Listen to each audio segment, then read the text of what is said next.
How to sign in to Google Photos. So if you want to sign into your Google Photos, then first you need to open up a browser, any browser that you are comfortable with, and I'm here with Chrome browser. You need to simply go for the upper right, which has that Google Apps icon. Click on Google Apps and then scroll down, and here you can go for Google Photos.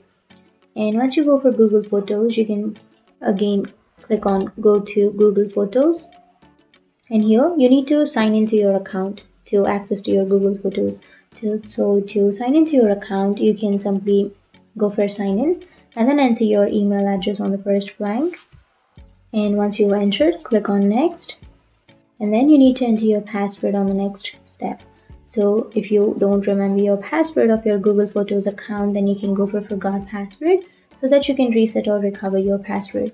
But if you remember, then enter your password and then click on next, and that's it.